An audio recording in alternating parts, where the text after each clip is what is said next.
창의적 읽기예요. 미래엔 교과서에 있었던 교과서에 있는 자료입니다.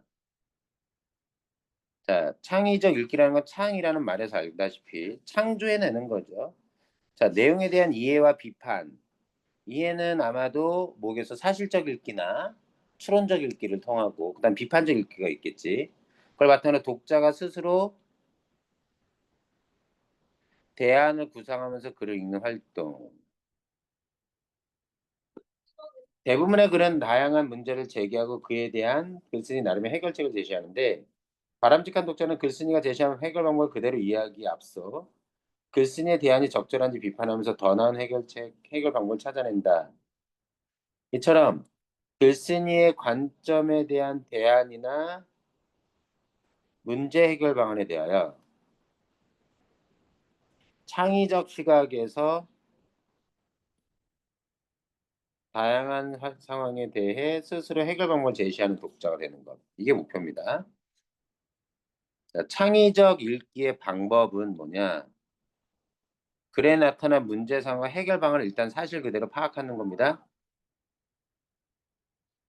자, 글 속의 문제 상황과 해결 방안을 파악하는 것. 글을 위해서 뭐예요? 숨겨진 의도나 주제를 추론하면서 글쓴이가 말하려는 내용을 정확히 지금까지 우리가 배웠던 그런 것들이죠. 그거를 바탕으로 해서 해결 방안을 파악하는 거고 그러면 그걸 파악한 것에 대해 비판적으로 이해하고 그래서 글쓴이가 제시한 해결 방안에 대해 어떻게 그 타당성이나 실현 가능성, 효율성을 하나하나 따져보는 것. 이걸 이렇게 한마디로 비판적으로 이해한다라고 얘기한 겁니다.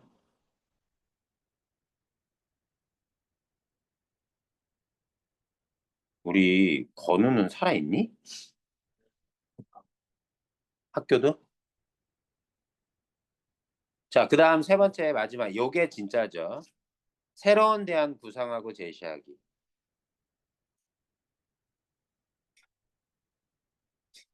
음. 그래서 만약에 글쓴이가 제기한 문제상 해결 방안이 적합하지 않다고 생각한다면 독자가 자기의 관점에서 새로운 시각으로 해결책을 찾는 것. 인 거고. 그러면 자기 관점에서 해결책을 찾을 땐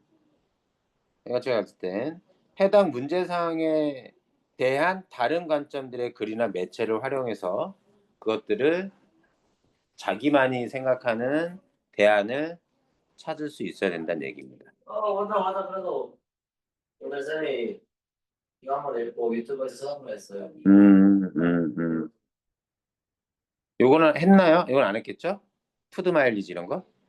그냥 네. 읽어보냈어. 자, 이게 글을 읽으면서 이런 걸 찾아낸다는 겁니다. 우리가 먹는 음식이 안전하지 않으면 환경 또한 위협받고 있다는 문제를 제기한다. 해결 방안은 뭐냐?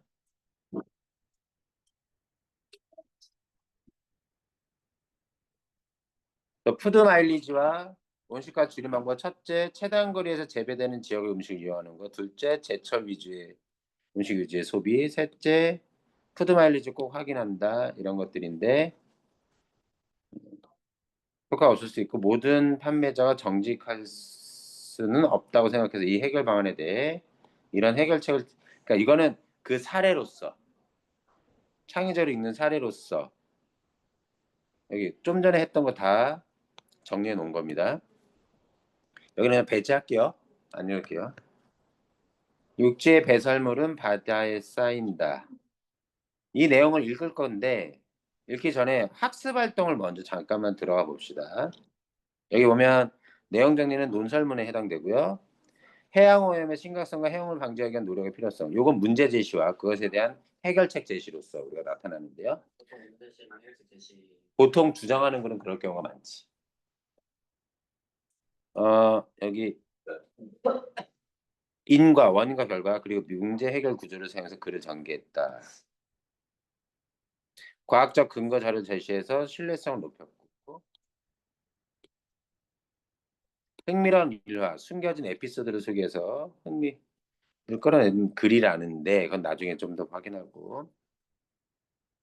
자, 쓰레기 섬의 위치를 지도에 표시해보고 쓰레기 섬이 무엇인지 글을 읽어보면 쓰레기 섬이 나올 겁니다. 섬을 꺼낸 이유, 이 글을 쓴 의도, 이야기를 꺼낸 의도는 이걸 통해서 쓰레기 섬에 대해서 독자의 관심과 흥미 유발, 그리고 논지, 자기의 중심 내용, 해양 이런 것들의 필요성을 전달하려고 보다 효과적으로. 해양 쓰레기에 대한 정부의 해결책들이 이렇게 나왔다는 겁니다. 바다 세계국을 바다 쓰레기장을 선정해서 운영하고 있고 2006년엔 새 구역의 일부에 휴식 연제를 설정해 쓰레기 해양 배출을 금지하고 2012년 런던 의정서에 따라 가축 분뇨의 해양 배출을 중단. 이게 어마어마하게 오염시키니까. 2013년 음식물 쓰레기를 모두 육성에 처리하기로 하면서 음식물 쓰레기 해양 투기가 전면 금지되는 그런 과정을 거쳐서 이런 시대의 흐름에 따라 이렇게 쓰는 걸 우리가 통시적이라고 얘기합니다.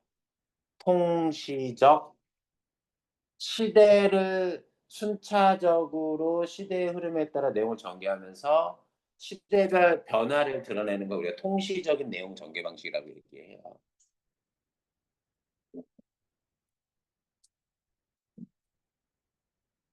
자, 글쓴이가 제시한 해결 방법은 뭐냐면요. 개인 차원에서는 물건을 아껴 쓰고 쓰레기 줄이는 거고 정부 차원, 국가 차원에서 해결 방법은 새로운 기술을 개발하고 그 기술에 투자해야 된다는 거. 이것에 대해서 한계가 있다라면 뭐냐?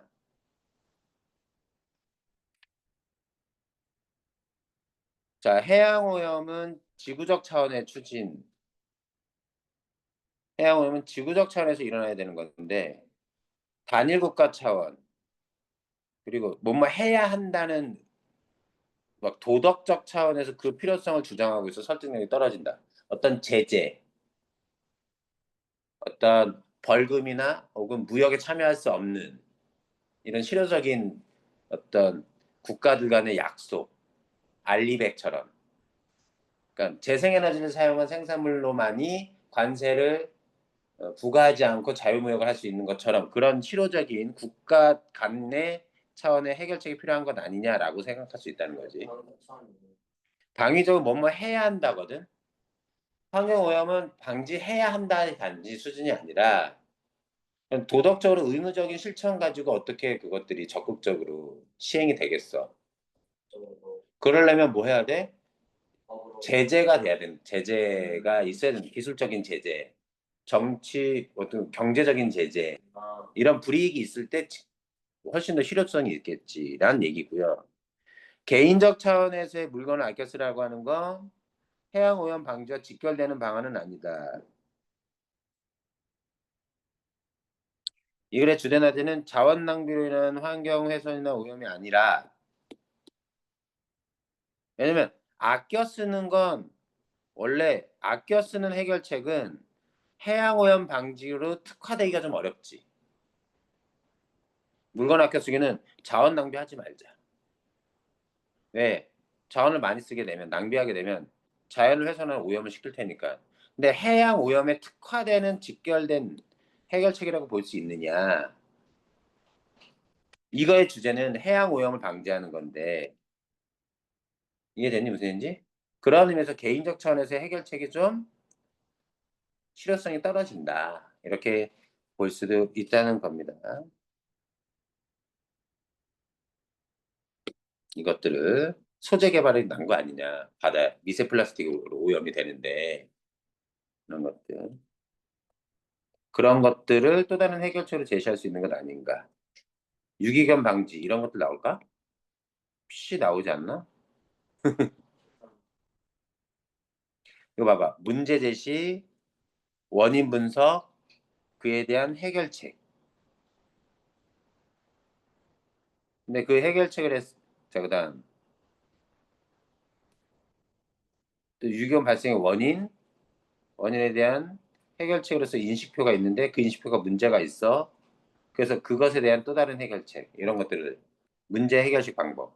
문제를 제시하고 원인 분석하고 해결하는 거 이런 구조. 자, 가보죠. 이런 글인데 양은 많아 보여도 금방 읽겠습니다. 그렇게 어렵지 않아서. 1990년 찰스 무어는 일화 소개하는 겁니다. 미국 로스앤젤레스에서 하와이까지 태평양을 횡단하여 하는 요트 경기를 마치고 캘리포니아로 돌아가는 길이었다. 북태평양 아열대 환류대를 통과하던 중 바다 저 멀리 흐릿한 섬이 떠올랐다. 지도를 펼치는 섬이 있을 만한 위치가 아니었다.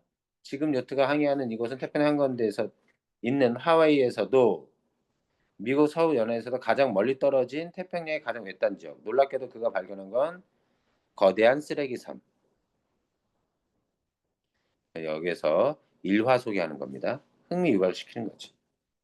그는 훗날 자신의 수필에서 당시 상황을 이렇게 회상했다. 큰 따옴표. 인용까지 합니다. 직접 인용을 통한 흥미 유발. 가장 원시적인 바다에서 내가 목격한 것은 원시적인 섬이 아니었다. 나는 내 눈을 의심할 수밖에 없었다. 섬은 플라스틱 더미로 이루어져 있었다. 플라스틱 더미.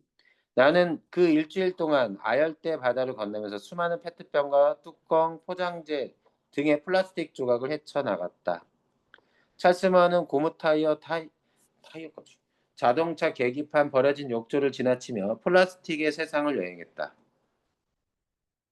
그가 발견한 이 쓰레기 더미는 훗날 태평양 쓰레기 섬으로 이름 붙여졌다. 자, 이게 논설문이라면 서론이죠. 여기까지가. 그다음 나갑니다. 쓰레기 섬이 떠다니는 지역은 북태평양 환류대 주변이다. 이 지역은 연중 적도의 더운 공기가 고기압을 이루어 바람을 빨아들이기만 할 뿐 내보내지 않는 곳이다. 이 환류대의 특징을 얘기를 해줍니다. 이 환류대는 아시아와 북아메리카 대륙 사이를 시계 방향으로 돈다. 그림 있나요? 혹시 그림 자료? 여기 있어요. 이렇게 돕니다. 돌면서 여기는 계속 물이 빠져나가지 못하는 거죠. 그림을 보면서 보면 돼요. 아, 이게 돌아서 쓰레기가 빠져나가. 거기에 맞춰서 거기 뭉치는 거죠. 몰려서 섬이 돼버린 거지. 육지에서 버려진 쓰레기는 빠른 해를 타고 돌다가 안쪽으로 빠지면서 정체되고 이렇게 하나둘씩 쓰레기 모여서 하나의 섬이 된 것이다. 그래서 어떻게 해서 이 쓰레기 섬이 형성되는지에 대한 이유를 설명해 준 겁니다.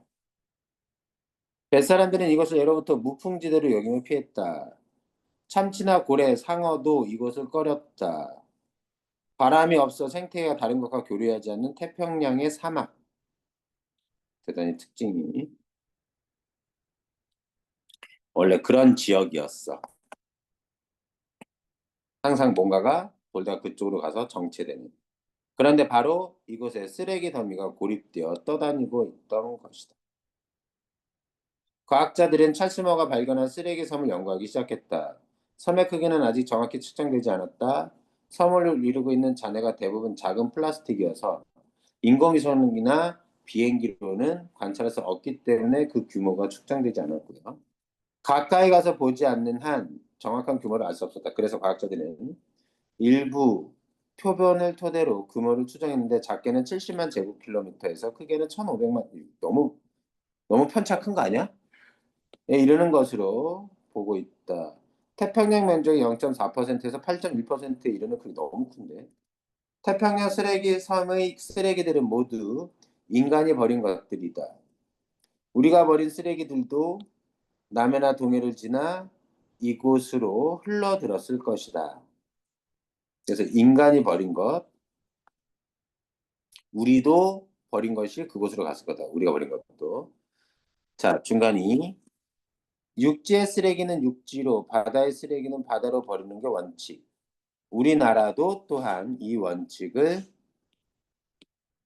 자, 이제 이야기의 화제가 쓰레기 섬에서 태평양에 우리나라로 화제가 한정됩니다. 그래서 수산물 가공 공장에서는 생선 기름이나 생선 찌꺼기들은 바다에 버려도 된다. 왜? 바다의 쓰레기니까. 수산물에서 나오는 조개 껍데기나 수산물 폐수도 마찬가지. 그래서 요 그 기본 원칙에 부합하는 사례를 제시하고 있는 겁니다. 하지만 여전히 원칙이 적용되지 않는 것들이 있다. 소나 돼지 등의 축사에서 나는 가축 분뇨와 일반 가전 음식물 쓰레기.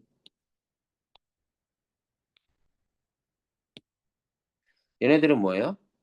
이것들은 불과 2012년까지도 합법적으로 바다에 버려졌다. 지금은 안 버려진다는 겁니다. 그래서 현재는 뭐예요? 얘네들은 육지의 쓰레기는 육지로의 룰을 지키고 있는데 현재는 2012년도까지는 이게 육지의 쓰레기잖아. 그죠? 육지의 쓰레기인데 그것이 2012년도까지도 바다에 합법적으로 버려졌다는 겁니다. 안 지켜졌다는 거죠. 그것에 대해서 아직 예민하지 않았을 수도 모르고 우리가 남은 음식물을 음식물 쓰레기통에 버리면 지방자치단체 수거 차량이 음식물 자원화 시설로 가져간다. 음식물 자원화 시설은 이것을 가지고 가축의 사료나 농경지에 퇴비로 만든다. 하지만 거기서 자원화되지 않고 남는 것들이 있다. 이 쓰레기들은 폐기물 운반선을 타고 가서 바다로 가서 버려지는 것이다. 그래서 이 설명문은 뭐야 이런 게? 아니었던 거야. 합법적이었다고 이게. 2012년 전까지는. 2012년까지는. 지금이야 불법인 거지. 2012년 얘기. 어. 그때 어떻게 바다에 버려지게 됐는지를 여기 보면 나오죠? 과정의 설명 방법을 통해서 얘기해 주고 있습니다. 그렇다면 바다 아무데나 버리면 되는 걸까? 그렇지 않다. 자기가 묻고 자기가 대답하는 식으로. 여기 이렇게 돼 있네요.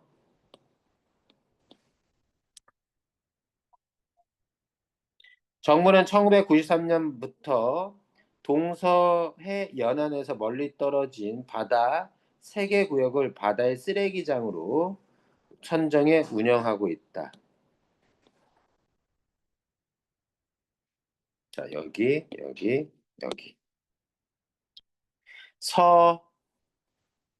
서해병, 동해병, 동해정 구역이 그것이다. 서해병 구역은 군산소로 있는 수심 80m, 동해병 구역은 포항에서 동쪽으로 이렇게 떨어진 구역, 동해정 여기 순차적으로 나열해서 열거해주고 있습니다. 바다의 쓰레기장에 대한 지역을. 그중에 동해병 구역은 전체 폐기물의 60% 가량을 담당하는 우리나라 최대 바다 쓰레기장 여기가. 그리고 서해 병구역과 동해 정구역은 각각 이렇게 담당한다. 우리나라의 바다 쓰레기장이 위치한다. 이렇게 많은 쓰레기가 바다에 버려진 것은 음식물 쓰레기의 육상 매립이 금지된 이후. 이에 따라 음식물 자원화 시설에서 최대한 많은 양의 사료나 음식물 자원화 시설이라는 용어가 어디로 갔지?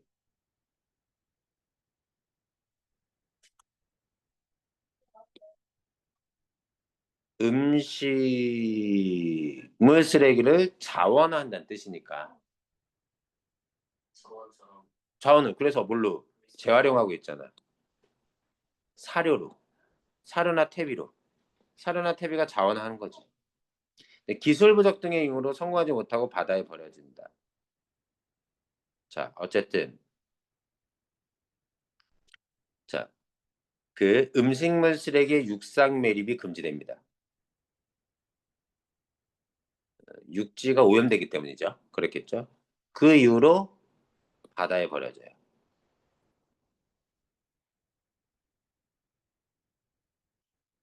왜냐면 자원화가 된 나머지 음식물 쓰레기는 원래는 어디다 묻었겠어? 육상 매립했겠지. 못하니까 어떻게 하는 거야? 바다로 가는 거지. 자, 생각해봐. 여기를 먼저 생각해봐. 어쨌든 음식물의 육상 매립이 금지됐어. 여기까지 됐지? 그럼 음식물을 자원화된 건 재활용하면 되지만 자원화되지 않은 음식물 쓰레기는 원래는 육상에 매립했는데 육지에 그러지 못하고 어디로 가져가는 거야? 아, 그래서 바다로 간다는 얘기야. 또 축사에서 나오는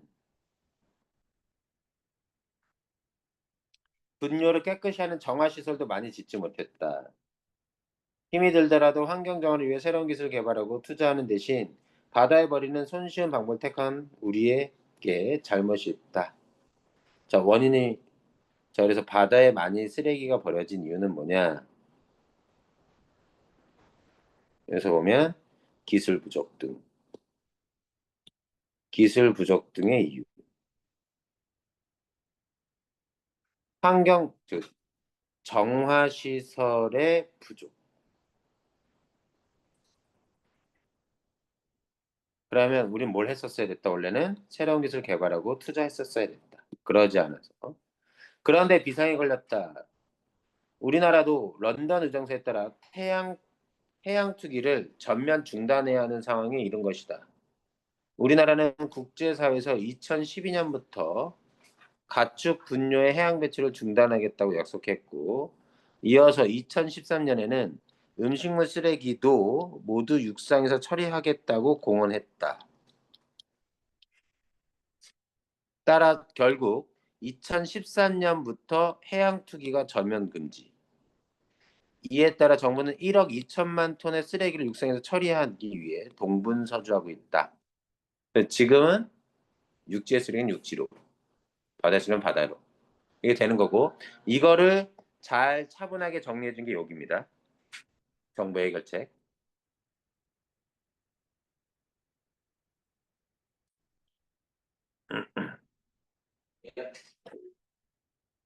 여기 요것 때문에 전면 금지하고 음식물 쓰레기 해양 투기는 전면 금지됐다.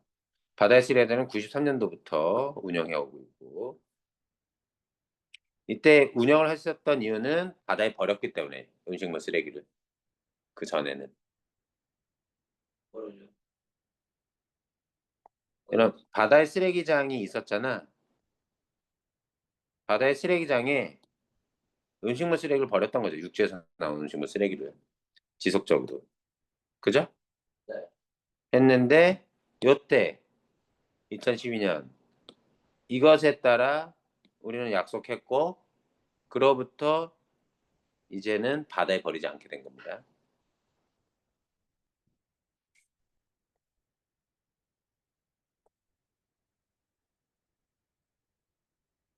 자, 우리는 국제사회에서 한 약속을 지켜야 한다. 요즘 트럼프 보니까 안 지켜도 될 것 같은데. 우리 바다가 오염되고 있기 때문이다. 이런 게 인과죠. 이게 근거, 이게 주장. 누가 그러자니? 여기는 원래 주장과 근거의 관계가 결과와 원인의 관계이기도 해요. 납득됩니까? 지정이 결과입니다. 의미 관계는 그래요. 근데 그걸 이제 주장하는 내용을 따지면 현상을 설명하면 인과고 자기의 주장을 언급하면 주장과 근거가 되죠. 여러 연구 결과에서 세 곳 바다 쓰레기장은 다른 바다보다 중금속 등 유해물질 농도가 높은 것으로 확인되고 있다. 오염되고 있다는 얘기입니다. 유해물질 농도 높다. 그 중에서 동해 병 구역은 중금속 농도가 가장 높다. 바다가 오염되면 어떻게 될까? 결국 바다 생태계 건강이 악화되고 생선과 해초를 먹는 우리 건강도 위협받게 된다. 이것이야말로 이제 원인과 결과죠. 중금속으로 오염된 바다에 사는 생선을 먹으면 우리 인체에도 같은 중금속이 농축된다. 이 때문에 정부는 2006년부터 새 구역에서 구역의 일부에 휴식연제를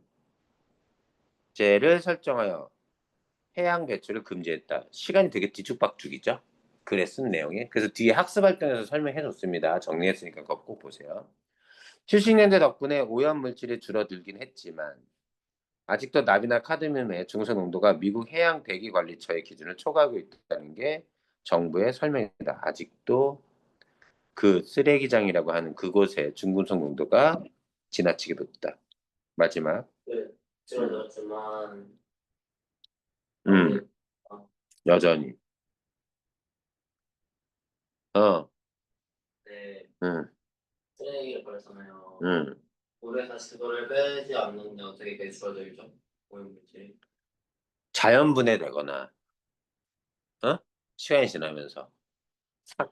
이게 대체 무슨 얘기지? 자, 물론 지구에는 자정 능력이 있다. 거대한 쓰레기 섬도 수백 년 동안 파도에 부딪히고 자외선에 노출은 조금씩 분해된다. 음, 음식물 쓰레기가 만든 바다의 오염지대도 해류를 타고 퍼지면 점차 오염물질의 농도가 낮아진다. 그래서 뭐 한 거야, 나쁜 놈들이 일본. 핵 오염수, 네? 핵 오염수 그 강요하고 있잖아, 지금. 네. 언젠가 지구의 자정 능력이 작동하지 못하는 순간이 찾아올 수 있다. 그러므로 우리는 물건을 아끼고 쓰레기를 줄여야 한다. 이게 해결책으로 제시했어. 자, 국가적 차원에서는 이거는 개인적 차원이라면, 자, 국가적 차원에서는 이래야 된다. 지구는 결코 기다려주지 않는다. 그 심각한 문제를 제기하고 뭐죠? 어떻게 된 거야? 그에 대한 해결책은 되게 나이브한 해결책입니다. 어, 이해됐니? 무슨 얘기인지? 왜요? 어떻게 나이바다고요? 해결책 제시가 너무 나이브하다고. 물건을 아끼고 쓰레기를 줄인다. 어. 그래서 아까 학습활동 얘기했으니까 그거 봐주시면 되고 문제를 줄 테니까 문제를 좀 풀어보시죠. 너 뭐 어디 갔다 온 거야? 학교? 학교? 이 시간까지? 어.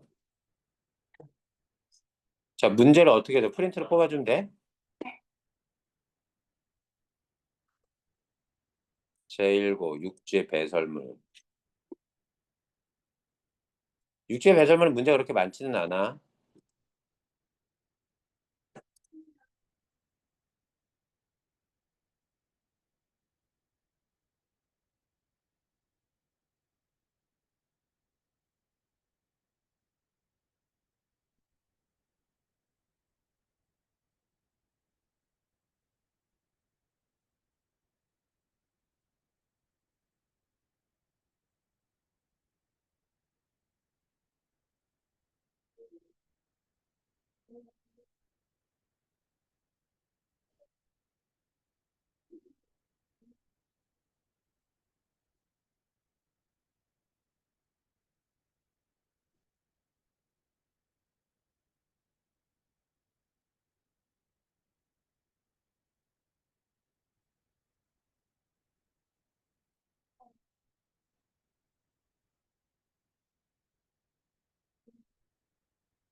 가은아, 문제 질문 없니?